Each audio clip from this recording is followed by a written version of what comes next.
Aștept și eu, ca și noi toți, să vedem un pachet final de relansare economică, să o numesc așa într-un mod optimist, și să găsesc în acel pachet și niște asumări și determinări de listare unor companii de stat. Și atunci toată lumea va beneficia. Capacitatea de a avea o bună prevenție ține de capacitatea de a avea acces la date în timp util, astfel încât să putem anticipa un drum ce poate merge către o direcție greșită. Vom vedea anumite reduceri de cost la RCA pe anumite tipuri de categorii. Ne așteptăm ca modul de construire al costului să fie unul rezonabil, fără aprecieri semnificative. Bun găsit la o nouă ediție a podcastului Puterea Financiară. Astăzi îl avem alături de noi pe domnul Alexandru Petrescu, președintele Autorității de Supraveghere Financiară. Bun găsit! Mulțumesc pentru invitație! În această perioadă, Autoritatea de Supraveghere Financiară se află în plin proces de modernizare și de digitalizare. Este o etapă foarte importantă pentru simplificarea interacțiunii autorității cu entitățile cu care lucrează. Domnule Alexandru Petrescu, trăim într-o perioadă în care digitalizarea și inteligența artificială redefinesc regulile jocului pe piața de capital. Ce ne puteți spune despre ce va urma în momentul în care va începe procesul de digitalizare a autorității? Ați atins un punct important încă de la început și, într-adevăr, procesul de digitalizare și acțiunea în sine, fiindcă e un demers ce se întinde chiar pe ani de zile, nu e un demers punctual, ne hotărâm într-o joi și dăm drum într-o luni, dar a ținut și ține de un deziderat al mandatului meu. Chiar de la momentul audierii mele în comisiile de specialitate în Parlament, ne mutăm deja spre decembrie 2023, când am avut onoarea și privilegiul de a prelua această funcție, am punctat în timpul acelor audieri că un deziderat personal al mandatului, dar și al echipei de conducere a ASF, este digitalizarea instituției. Este o nevoie stringentă, nu mai ține de o opțiune de management. Digitalizarea permite integrarea autorității la nivelul autorităților europene și totodată ne dă nouă posibilitatea chiar să ne ridicăm la nivelul operatorilor, subiecților de supraveghere din piață, fiindcă, indiferent de piața de care vorbim, fie cea de pensii administrate privat, fie cea de asigurări, fie piața de capital, deja subiecții de supraveghere au un nivel de digitalizare, de multe ori spun superior nivelului nostru de digitalizare, sau cel puțin să ne putem integra în activitatea lor, să putem supraveghea într-un mod optim, cu mai multă acuratețe, eficient, anticipat, în timp util. Trebuie și noi să ne digitalizăm. A fost un proces care e în desfășurare, dar a avut niște pași de identificare a resurselor financiare pentru digitalizare. Vă mărturisesc că, așa cum era gândit bugetul autorității, nu era în poziția să susțină o digitalizare de dimensiune plenară, fapt pentru care în primele luni ale anului 2024 și în perioada ulterioară, alături de colegii mei, am căutat să vedem ce modalitate de finanțare, cofinanțare putem găsi și am reușit să semnăm un contract de finanțare cu Autoritatea pentru Digitalizarea României și să obținem din Fondul European POCIDIF un grant de 20 de milioane de euro, 96,4 milioane ar fi în lei, prin care să gândim o digitalizare integrată de la layerele de bază, digitalizare primară, până la adopția de instrumente de supraveghere electronică, astfel încât la finalizarea acestui proces să putem spune că autoritatea într-adevăr este în poziția de a anticipa din timp orice fel de depreciere economică, orice fel de deviere de la cursul corect al unui business din zona noastră de supraveghere, astfel încât să putem corija, îndrepta, recomanda mai mult decât constata, așa cum pentru poate o prea lungă perioadă ASF a făcut în trecut. La zi, doar să vă dau câteva repere de cum evoluează acest proiect. Pe data de 26 mai 2025 am semnat contractul de finanțare. De la acea zi se desfășoară o perioadă de estimarea mea 3 luni în care să asamblăm caietele de sarcini.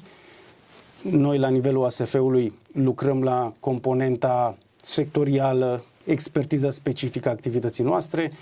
Colegii de la ADR, Autoritatea pentru Digitalizarea României, ne asistă în zona tehnică și aducem împreună aceste două lumi, astfel încât să putem ieși în piață cu o solicitare de contractare a unor integratori cu background-ul potrivit pentru ceea ce noi vrem să facem, într-o marjă iar de estimare, fiindcă niciodată nu știi cum decurge o licitație publică, dar estimarea mea, să spunem, în marjă generoasă, este de 6 luni, deci undeva, știu, prin toamnă, sfârșit de toamnă, să intrăm în procedură de licitație, după care, odată adjudecat contractul către un integrator sau un grup de integratori, n-aș ști să vă spun acum cum evoluează parcursul, vom avea 3 ani de implementare.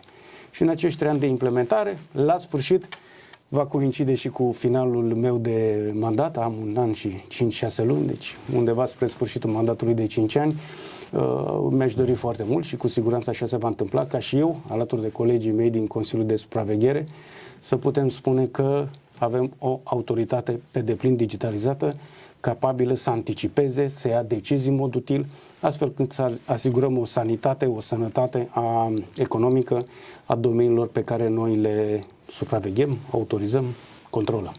Deci este un proiect deosebit de important.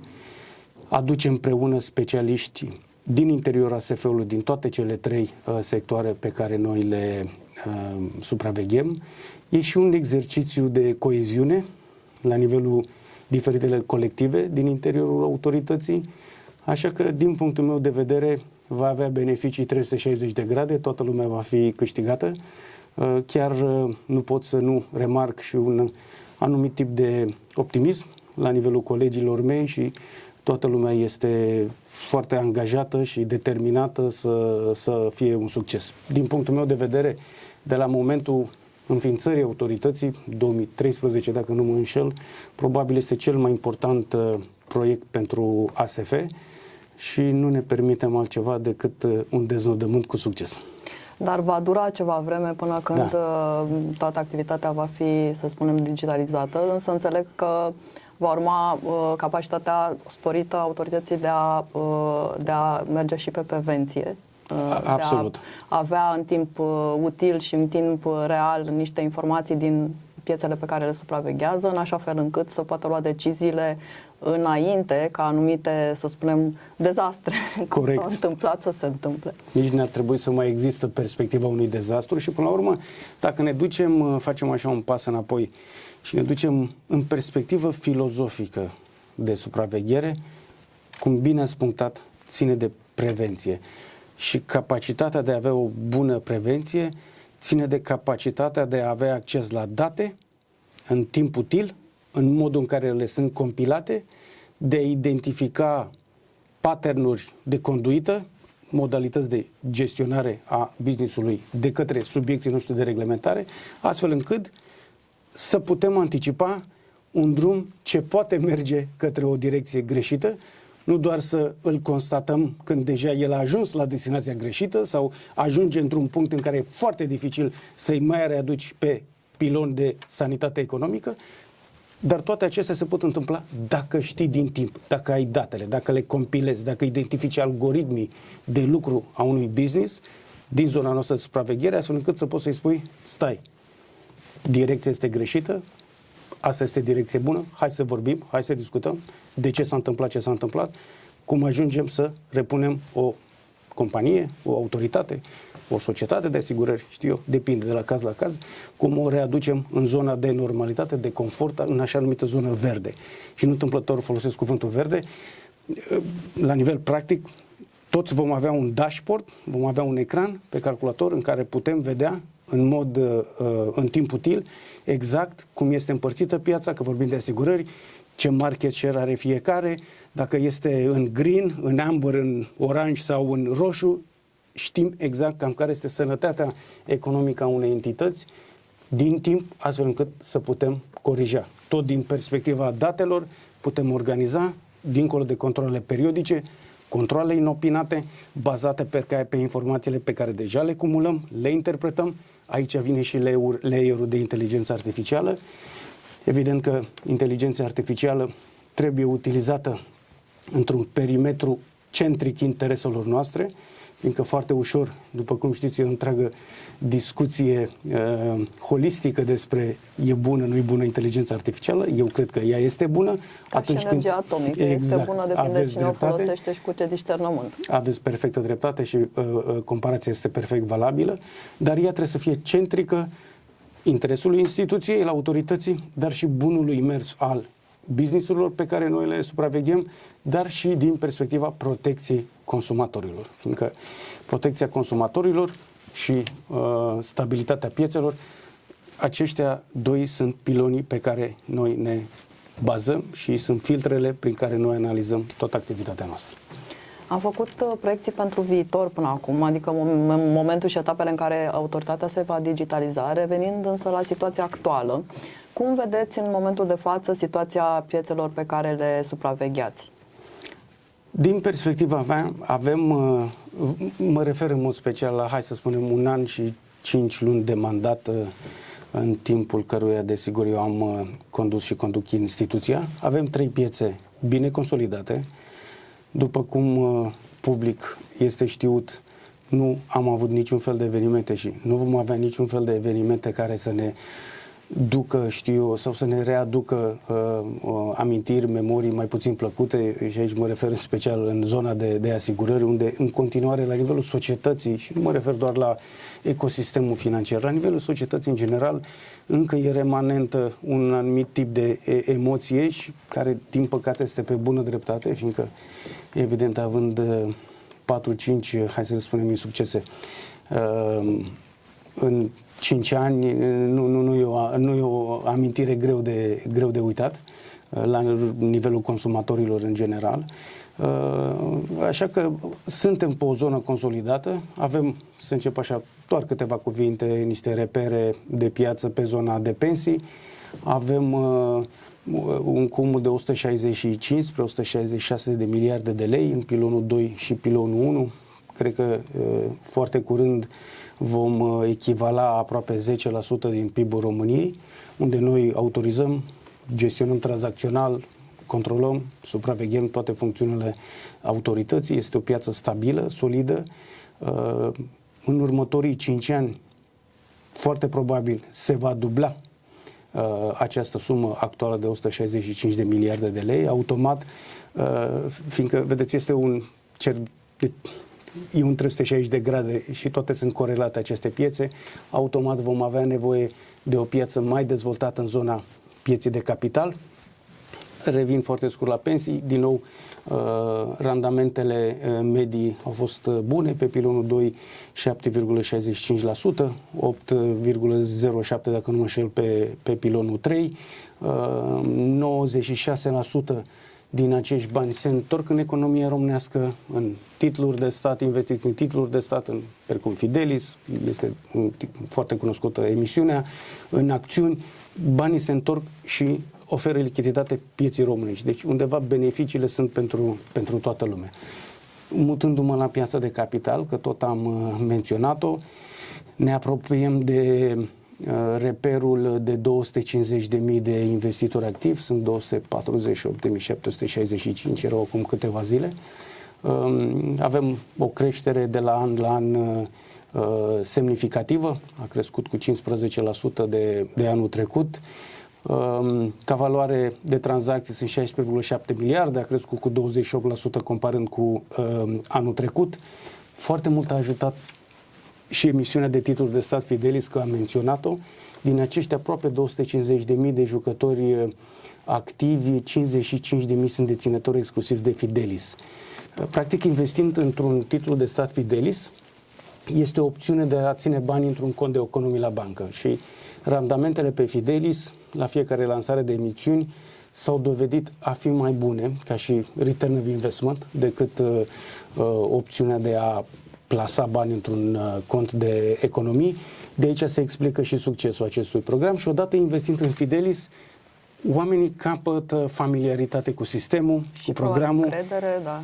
Deja marea majoritate au și dexteritatea digitală și abilitățile și competențele și încep să se uite și pe alte plasamente, mai la început poate cu riscuri mai mici, se uită la indicele general BET, pentru BVB investesc acolo și în alte zone, astfel încât își diversifică portofoliul. Deci a fost un stepping stone și un mod de educație financiară practică extrem de bun. În continuare, programul Fidelis va continua, din ce înțeleg de la Ministerul de Finanțe, și el va crește în dimensiune, în popularitate, deci din punctul ăsta de vedere este foarte bun și a împins și piața care a ajuns la 389 de miliarde de lei, deci este o piață bună, o piață în creștere, dar, pe de altă parte, ține de un întreg ecosistem pentru a crește această piață. Ține de zona de antreprenoria, de zona de companii nelistate, de IMM-uri, care, dacă sunt în poziția să caute o finanțare, bine ar fi, în egală măsură, să se uite la tool-uri, la instrumente de finanțare și prin piață de capital, nu doar să meargă la un ghișeu bancar, să-și pună bilanțul contabil și să zică am nevoie de un împrumut. Piața de capital poate să ofere acest tip de împrumut și din ce în ce mai mulți se uită. M-am uitat și am remarcat cu multă satisfacție că și din zona administrației locale sunt consilii județene, municipii mai mari care lansează emisiuni de obligațiuni municipale. Am văzut Breșița, am văzut Bucureștiul, am văzut Clujul și sunt mulți alții interesanți și se uită să se finanțeze de pe piață. Deci semnele sunt bune, dar în continuare trebuie să lucrăm la actualizarea legislației, trebuie să lucrăm la un awareness, la o conștientizare mai bună la nivelul societății economice românești. Până la urmă, piața de capital este cu adevărat, și aici, fără să vreau, reproduc și eu un motto al BVB-ului, piața este cu adevărat motorul economiei și de la a clama, și au folosit ca motto, e important să ne și însușim în ADN-ul nostru de antreprenori. Așteptăm noi listări, urmăresc și eu că suntem într-o perioadă ce stă sub semnul schimbării, se pare, și aud din ce urmăresc și eu în știrile de specialitate că se discută despre potențiale noi listări de companii de stat și ar fi un lucru absolut benefic pentru toată lumea. Nu spune nimeni că trebuie să mergi în listări unde statul își pierde majoritatea și eu cred la rândul meu că statul trebuie să-și păstreze niște pachete de ghidaj, de control, de imprimare, de strategii de stat, de politici de stat în companii de stat, dar sunt pachete minoritare, de la caz, nu pot să mă pronunț ce mărime de pachete ideal de a fi listat, dar pachete care pot aduce beneficiile listării, transparență, capital, guvernanță corporativă. Toate aceste lucruri nu pot fi decât la categoria plus pentru absolut orice companie. Și eu aștept și eu, ca și noi toți, să vedem un pachet final de relansare economică, să o numesc așa într-un mod optimist, și să găsesc în acel pachet și niște asumări și determinări de listare unor companii de stat. Și atunci toată lumea va beneficia. Vorbim de listarea companiilor de stat, însă dacă ne uităm la structura BVB, din nefericire, aș putea spune, sunt prea puține companii private listate totuși, adică ponderea companiilor de stat este foarte mare. Cum puteți susține listarea companiilor private din perspectiva ASF-ului? La ce îmbunătățiri legislative vă gândiți pentru a încuraja și mediul privat să vină să îndeplinească condițiile necesare pentru a se lista și pentru a intra în acest motor, ca să spun așa, în mod oficial? Da, de a utiliza toate beneficiile pe care le descriam mai devreme. Ține și de partea de conștientizare, pe de o parte, și aici BVB-ul are un rol foarte important și în considerația pe care o am vis-a-vis de activitatea lor, cred că fac o treabă bună și promovează foarte mult oportunitățile pe care piața de capital românească o prezintă. Ține și de actualizări legislative. Aici noi am avut un număr de actualizări. Vă mărturisesc că am avut și un bun vânt în pupă, cum se spune în termeni marinărești, sau în pânze, depinde dacă e motorizată sau nu embarcațiunea, fiindcă tot acest parcurs de a deveni membru cu dreptul deplin al OCDE-ului ne-a pus și pe noi pe un itinerariu de conformare cu o serie de condiționalități. Și aici mă refer la ASF și toate piețele subscrise activității noastre de supraveghere. Și din această perspectivă, chiar undeva la sfârșitul anului, la sfârșit, cred că era în primăvară, acum 4 luni, am reușit și am trecut un comitet foarte important la nivelul OCDE-ului, Comitetul de Guvernanță Corporativă, unde au colucrat un număr de actori instituționali din spectrul al activității noastre, printre care și BVB, desigur, și Parlamentul României, Guvernul, Ministerul de Finanțe implicit. Când mă refer la guvern, mă refer în mod special la ei, fiindcă noi avem o relaționare directă cu Ministerul de Finanțe. El este inițiatorul nostru de acte normative. O serie de alinieri la legislația europeană. Am amendat o serie de legislații, legea 11 care a avut o incidență pe legea 24 și deja sunt active la nivelul comunității de investiții. Asta înseamnă de la standardizări de rapoarte, de la timpi reduși în tot ce înseamnă procedurile de listare, astfel încât listarea în sine să nu fie un proces, un purgatoriu, și să fie un proces natural, firesc, progresiv, la capătul căruia antreprenorii să poată beneficia de capitalul atras, de transparență și de toate celelalte beneficii. Deci toți pașii ce țin de o listare au fost simplificați. Însă nu este suficient. În continuare, trebuie să reglementăm și să creăm un framework de reglementare pentru alte tipuri de fonduri, cum sunt fondurile de investiții alternative, care vor permite o mobilitate mai bună a capitalului, marge și spectru de risc variat, marge de investiții mai mare, vor avea o incidență și efecte în zona antreprenoriatului, fie în cel de inovație, în zona de startup, în zonele de business mai mature. Această mobilitate le conferă posibilitatea de să se uite în diferite tipuri de regim investițional. Aici mă refer pentru cei ce ne urmăresc și sunt parte din Comunitatea de Investiții, mă refer la legea Ecosistem, care este un compendiu întreg de amendamente. Ne uităm undeva spre sfârșitul acestui an să avem adoptat și acest tip de seturi de legislație, ceea ce va duce mai în față ca interes, ca posibilitate de abordare piața de capital. Este un proces continuu de actualizare legislativă, asta și fiindcă poate un număr important de ani piața a fost oarecum statică, reactivă, mai puțin proactivă. Lucrurile evident că se schimbă, s-au schimbat și nu țin neapărat de mandatul meu, țin de imperative mai mari, cum este acest parcurs de a deveni membru OCDE. Avem un rol deosebit de activ într-o serie de comitete de investiții, comitete de pensii de asigurări, cam pe toată zona noastră de activitate. Am o prezență destul de activă la nivelul OCDE-ului, la sediul OCDE-ului la Paris, unde fie eu merg și prezint în fața membrilor, reprezentanților statelor membre OCDE. Lucrăm foarte bine cu domnul ministru secretar de stat Luca Niculescu, care este persoana care integrează efortul la nivelul administrației naționale pe toate zonele de incidență acest tip de actualizare, fiindcă nu ține doar de piața de capital, ține și de zona bancară, ține și de zone non-financiare. E o zonă foarte largă de emancipare a administrației românești și am trecut sunt 26 de comitete. Odată cu trecerea cu brio și succes a Comitetului de Guvernanță Corporativă acum câteva luni, am și atins borna de 13 comitete de jumatea drumului. Între timp, sunt convins că domnul Luca Niculescu a mai punctat cu succes și în alte comitete, așa că încet ne facem treaba, încet, dar sigur.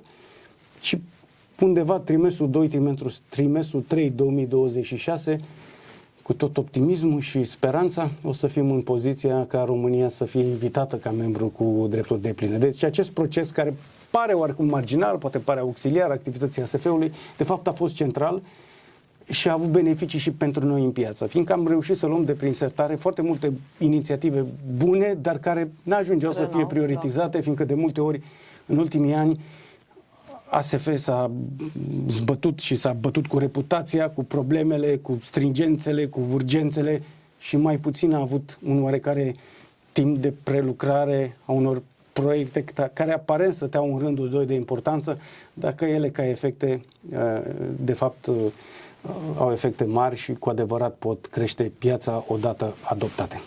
Deci înțeleg că crește rolul proactiv, a fost o mare perioadă de Foarte timp când bine ASF-ul a avut un rol reactiv, deoarece... Da. Și acum ASF se duce către piață, se duce către mediul de afaceri ca să susțină creșterea mediului de afaceri. Corect. Prin diferite inițiative legislative, iată, prin aceste aliniere cu legislațiile europene și așa mai departe. Vorbim în acest moment, aș vrea să vorbim în acest moment despre modelul polonez. Polonia a reușit să-și crească, să spunem, companiile listate pe piața să crească numărul și valoarea companiilor listate pe piața de capital, oferind niște incentives la nivel legislativ pentru companiile și niște facilități fiscale pentru companiile care intenționau să se listeze.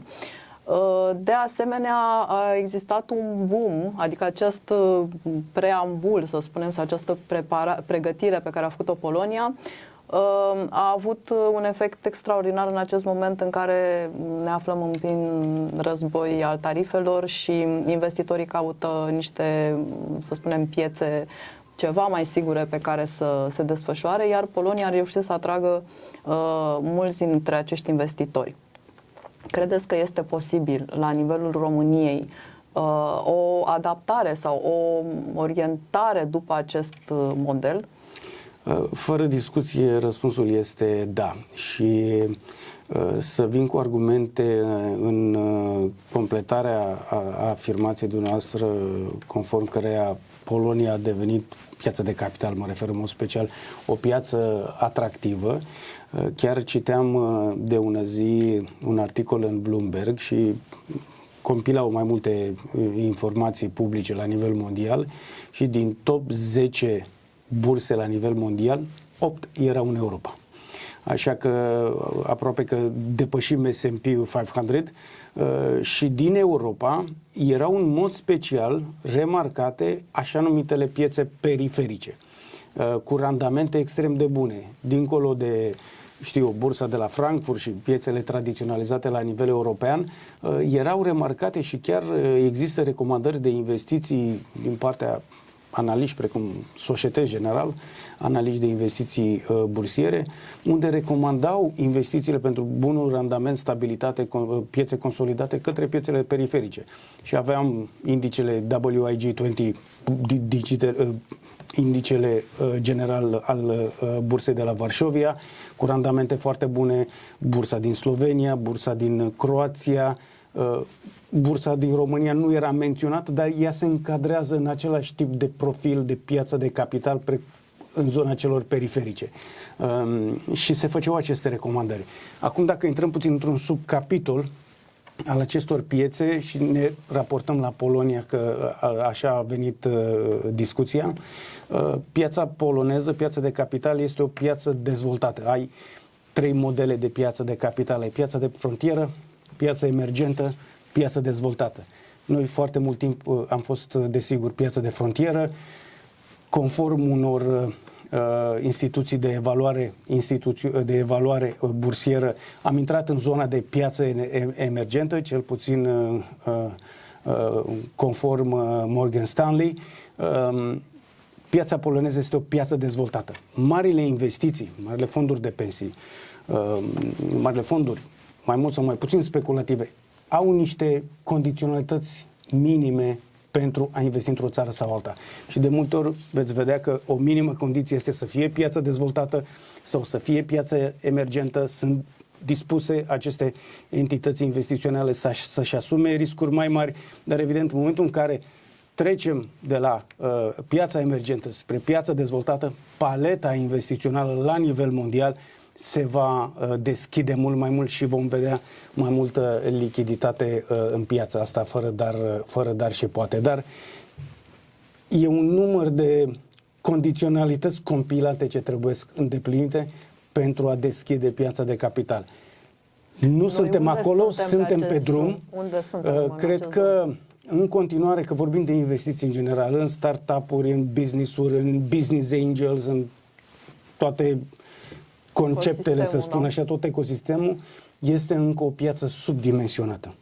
E subdimensionată și în raport cu oportunitățile și posibilitățile, este subdimensionată și în raport cu piețe de capital, precum cele de care vorbim din zona Europei Centrale. Partea bună sau partea plină a paharului că putem să facem niște pași care nu sunt neapărat cei mai dificili când vorbim de actualizări de legislație, ține doar de o voință instituțională, politică, la nivel parlamentar, la nivel guvernamental, să ne asumăm un parcurs și să îl livrăm. Până la urmă, ține de pași instituționali. Facem un draft de lege, îl trecem prin Consiliul ASF, de la Consiliul ASF se duce la Ministerul de Finanțe sau la Ministerul Muncii dacă are incidență asupra fondurilor de pensii administrate privat. De acolo merge în transparență, stăm la masă. Este foarte important acest proces. A sta la masă cu toată lumea, cu toți actorii implicați. Din nou, dacă îmi permiteți o etichetare în sensul benign al cuvântului, al mandatului meu, este partea de colaborare și de discuție cu absolut toți actorii implicați. Fiecare act normativ, legislativ mai târziu, devenit lege, adoptat de Parlament, parte din proces a fost statul la masă cu toți cei implicați. Deci dacă această direcție e gândită într-un consens, într-o convergență, lucrurile se pot face. Nu ține de terțe interese sau știu Dumnezeu ce altceva. Ține de noi. Și m-am bucurat în acest un an și 5 luni de a lucra consensual și cu Guvernul și cu Ministerul de Finanțe și cu Parlamentul, cu membrii Parlamentului și președinții comisiilor, cu activitate în spectrul nostru de supraveghere și în continuare și eu la rândul meu aștept deciziile de la nivel guvernamental, să avem din nou un guvern în deplinătatea funcționalității, să poată emite ordonanțe, fiindcă multe din aceste acte normative, pe măsură ce le urcă spre adoptare, multe trec prin guvern, pe masa guvernului ca ordonanțe și după aceea, evident, se duc în guvern, dar creează efectele și beneficiile pentru care au fost gândite. Așa că mingea e la noi 100%, vreau să zic 110%, dar poate supralicitez. 100%, ca președintele autorității, sunt mai atent cu cifrele. Din teancul de astfel de propuneri legislative pe care sunt înaintate, doriți să le înaintați și așa mai departe, care ar fi cele prioritare din punctul dumneavoastră de vedere? Care ar fi inițiativele care sunt urgent și prioritar de discutat în momentul în care vom avea acest guvern? Pe fiecare sector avem câte un pachet important. Toate sunt importante și le punem așa în compendii de amendamente. Pe zona de pensii deja avem 2 ordonanțe importante ce țin și de conformarea cu cerințele OCDE, dar el nu trebuie să țină de o obligativitate de a intra într-o familie instituțională mai largă. Ține și de conștientizarea noastră ca societate economică că e bine să avem astfel de legislații, cel puțin din practica țărilor din jur. Și aici avem 2 acte normative, unul deja a trecut, care reglementează activitatea instituțională la nivelul statelor OCDE și simplificări procedurale. Mai avem un act normativ care e undeva spre Ministerul de Finanțe și Ministerul Muncii, că ține de pensii, 2 coinițiatori, cele 2 ministere, și este în transparență publică, de o statuare a modului de plată în care se face plata din fondurile administrate privat. Deci aș putea să spun că și acest act normativ este într-un parcurs bun și înaintat. Pe zona pieții de capital avem legea ecosistemului, de care v-am menționat, care din nou este un compendiu de amendamente cu efecte benefice pe tot ce înseamnă tranzacționările și în general ele țin de standardizare de rapoarte, toată lumea raportează la fel, periodicitate, simplificare, fiecare să știe exact, să aibă o predicție ce trebuie să raporteze de guvernanță corporativă către autoritate. Toată lumea e pe un oarecare picior egal din perspectiva așteptărilor vis-a-vis de autoritate.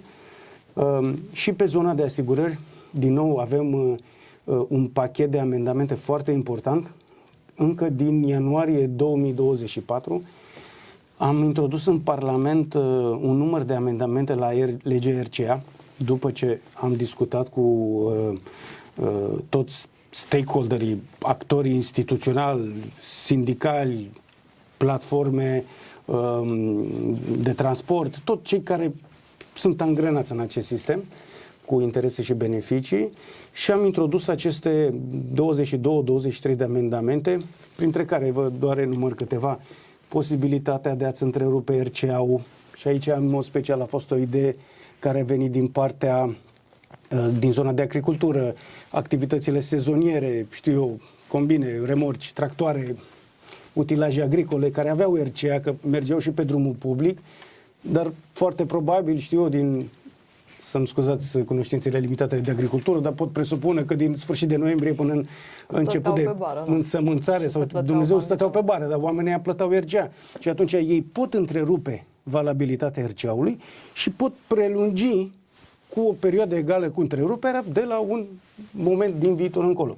Deci chestii de absolut naturale și esențiale până la urmă pentru activitatea lor, că pe balance sheet-ul lor, în bilanțul lor contabil, sunt niște bani pentru o asigurare pe care nu o folosesc, că pe semnul utilajele alea stau garate într-o hală. După aia, plata în rate a RCA-ului spre zona beneficiarilor, astfel încât, evident, să ai o mai ușor suportabil prețul unui RCA. Vorbim de monitorizarea electronică a conformării cu o polisă RCA validă. Ce înseamnă? Că în tot portofoliul de camere la nivelul CNAIR-ului, cred că se numește altfel, dar mă refer la Compania Națională de Drumuri, da, la nivelul CNAIR-ului, să poți să identifici prin camere, să faci un lock-in, să faci o identificare a numărului de matriculare și poți automat identifica dacă mașina care a trecut în raza camerei are o poliță RCA validă sau nu.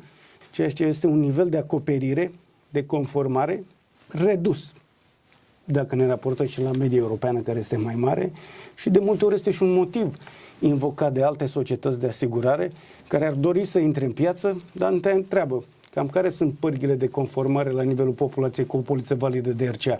Păi dacă te oprește poliția sau faci accident, nu e suficient. Trebuie să avem acest caracter preventiv în tot ceea ce facem, și toate aceste amendamente au fost foarte bine primite de către toți actorii instituționali, reprezentativi, de piață, de industrie, de sectoare. A trecut de Senat și în momentul de față este undeva în Camera Deputaților, la nivelul comisiilor. Noi lucrăm foarte bine cu președinții de comisii în ambele camere. Înțeleg că lista dumnealor de priorități este una vastă, care excede interesele neapărat sectoarelor noastre, dar până la urmă interesele noastre sunt aceleași cu ale beneficiarilor serviciilor financiare non-bancare pe care cei din supravegherea noastră le oferă. Și așteptăm și cu optimism în perioada următoare să treacă și de Camera Deputaților și să se transpună în realitate și vom avea toate aceste beneficii pentru piață.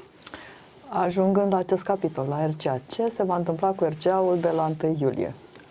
În momentul de față suntem într-o fază în care prețul pentru RCA este înghețat.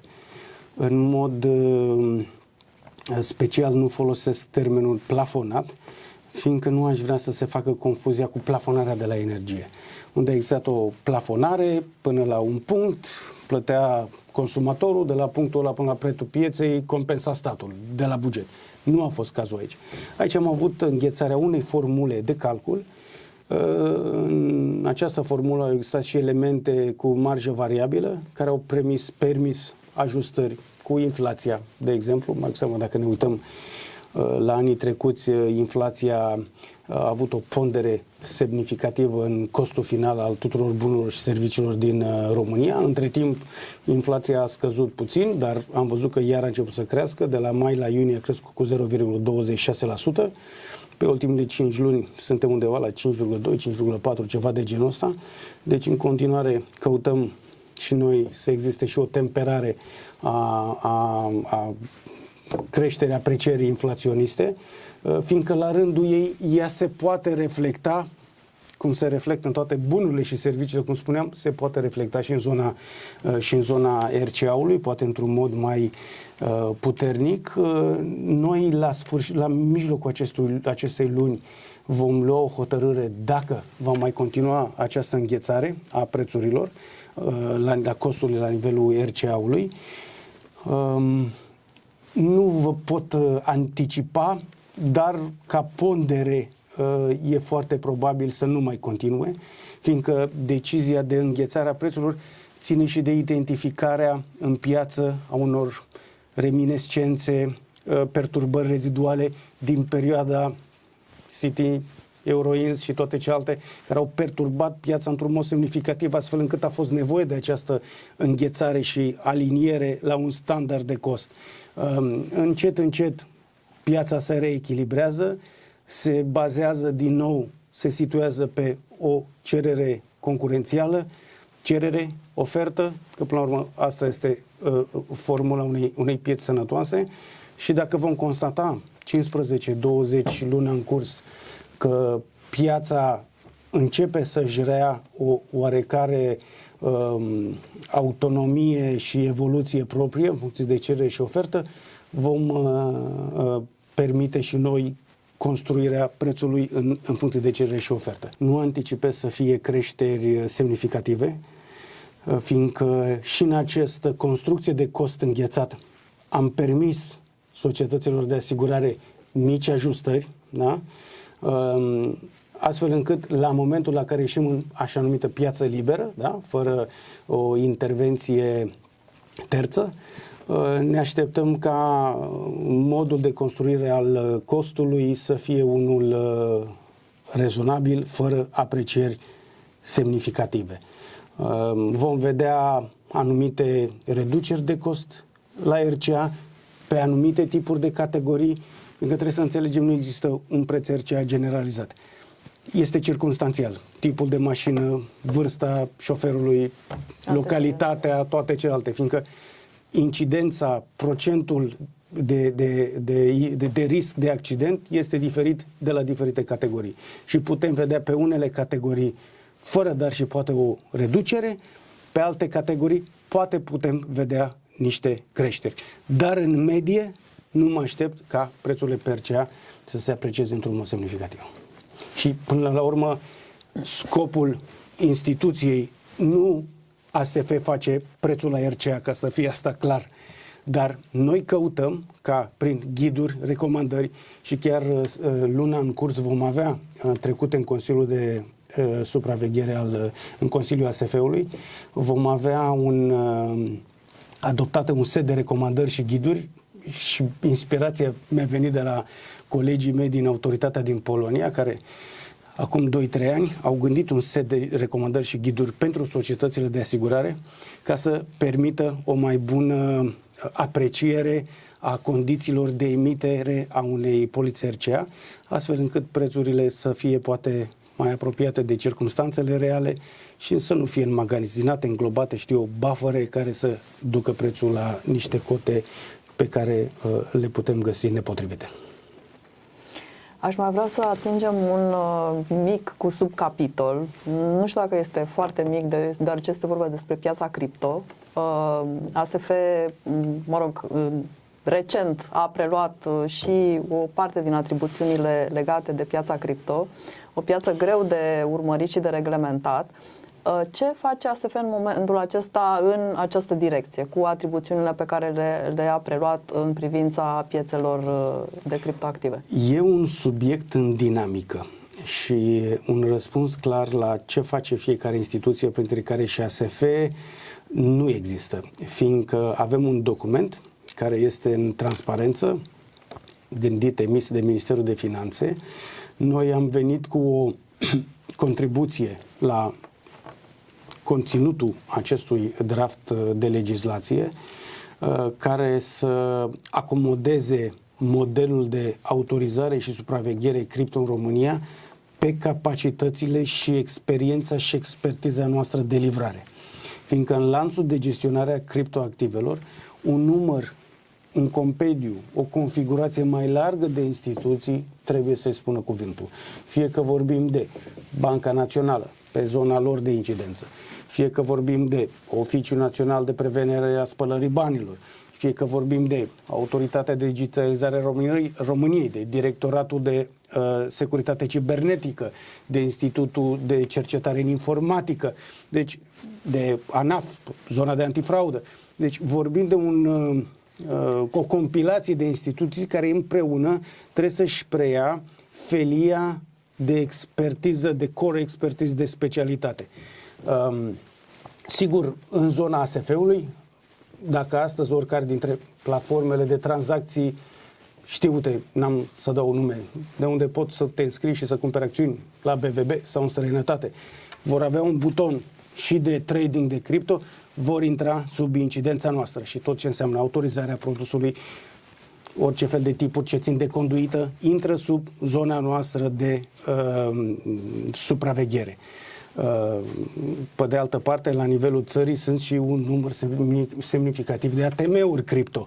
În momentul de față, ei sunt într-o zonă care își caută framework-ul legislativ, în ce măsură ASF-ul sau poate zona de ANAF se pot ocupa exact de modul de gestionare al activității și existenței acestor tehnologii, rămâne în continuare de discutat. Toate instituțiile implicate vorbim, a existat și pe parcursul anului 2024 o comisie sub cancelaria premierului, deci pe tot parcursul anului 2024 am dezbătut modelul optim de gestionare a lanțului de criptoactive. Există un număr de propuneri și am speranța și suntem în parcurs ca aceste propuneri să fie adoptate în acest text legislativ propus spre transparență, spre discuție. Este posibil ca mulți români să considere că ASF-ul este o instituție destul de abstractă și departe de oameni și să nu înțeleagă faptul că orice român cu orice buget poate deveni un investitor. Și ați vorbit mai devreme despre educația financiară, despre rolul activ pe care îl are ASF în educația financiară. Ce demersuri concrete face ASF-ul să fie mai aproape, să spunem, de potențialii investitori și de modalitatea cum gândește modul în care educă financiar chiar tinerii care învață să-și gestioneze, să spunem, bugetul?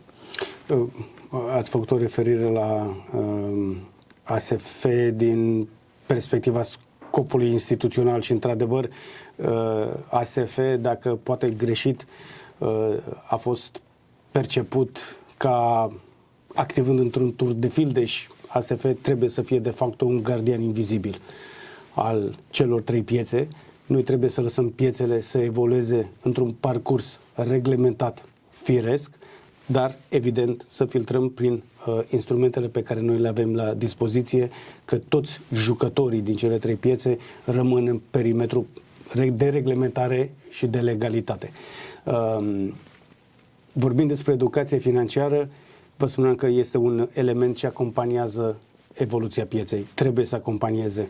Avem la nivelul Institutului de Studii Financiare, în ecosistemul ASF-ului există și un institut de studii financiare unde avem cursuri pe toate palierele de vârstă, de pregătire, de la nivelul băncilor de școală până la nivelul antreprenorilor, oamenilor cu oarecare disponibilitate bănească și avem foarte multe cursuri specifice pe circumstanța diferitelor tipologii. După aceea avem o structură în cadrul ASF-ului specializată în promovarea educației financiare. Lucrăm cu zeci de mii de profesori, pedagogi, lucrăm cu sute de mii de studenți și elevi, avem nenumărate evenimente, avem parteneriate în zona sportului, în zona platformelor de studenți, marilor platforme asociative, astfel încât toți cei care doresc să-și găsească un răspuns atunci când vor să facă o investiție, îl pot găsi. Fie prin participare la un curs la nivelul Institutului de Studii Financiare, fie pur și simplu prin a urmări recomandările pe care noi le avem și pe site-ul instituției și prin toate parteneriatele pe care le avem. Lucrăm și cu Banca Națională a României. Am avut în anul 2023 și sub patronajul administrației prezidențiale demersul care să poată extinde nivelul de conștientizare al educației financiare. Cred că rezultatele din educația financiară sunt generaționale, ele nu produc efecte de pe o zi pe alta, însă cu multă consecvență, determinare, noi trebuie să ținem foarte mult apăsat pedala de accelerație, tot ce înseamnă efortul de educație financiară, fiindcă pericolul de a fi expuși oportunităților de investiții și cu un nivel de educație financiară insuficient este extrem de mare. Este un risc structural la nivelul societății. Așa că, din punctul nostru de vedere, educația financiară rămâne un pilon de activitate esențială. Cum s-a întâmplat în cazul investițiilor cripto, pentru că am văzut ce s-a întâmplat acolo. În special zonele tehnologice de investiții devin foarte complexe și chiar țin de expertiză de educație financiară și nu doar financiară, chiar și tehnologică, foarte specifică. Ce trebuie să știe investitorii de retail despre modul în care ASF le protejează plasamentele pe diferite piețe de capital? Trăim într-o lume în care, din păcate, informația falsă, eronată, este îngrijorător de repede accesibilă, în special cu expansiunea comunicărilor din zona de social media și chiar și eu și colegii mei constant identificăm tot felul de proiecte, cele mai multe, evident, sunt departe de adevăr. Le semnalăm, există și o legislație care astăzi, alături de alți actori instituționali, cum este ANCOM, de exemplu, lucrăm și oprim accesul la diferite platforme, site-uri care promovează investiții inexistente. Nu cred că am ședință de Consiliu ASF și ele se întâmplă cu frecvență săptămânală în care să nu avem fie discuții, fie să trimitem către diferite instituții stoparea anumitor site-uri, portal, diferite tipuri de portal de promovare de investiții. E foarte important ca investitorii retail, că presupunem că cei instituționali au un anumit tip de pedigree de cunoștințe deja, dar în zona de retail să lucreze prin broker autorizați, să intre pe site-ul instituției, au acolo posibilitatea să vadă dacă un anumit tip de afacere promovată de un site sau altul, de o societate de investiții, este una autorizată pe site-ul instituției, dar cel mai important este dacă sunt pur și simplu resimt apetitul de a face plasamente investiționale, să lucreze prin brokeri autorizați de către ASF și toate aceste informații le pot regăsi pe site-ul instituției. Ok. Mulțumesc și eu. mulțumesc pentru toate aceste detalii despre activitatea Autorității de Supraveghere Financiară în această perioadă. Se întâmplă foarte multe lucruri. Să spunem că noi trecem de la o piață de capital emergentă către o piață de capital Asta e drumul. matură și că mediul de afaceri va ajunge și la un nivel de maturitate și vom vedea cât mai multe companii cu capital românesc listate la bursă. Mulțumesc frumos!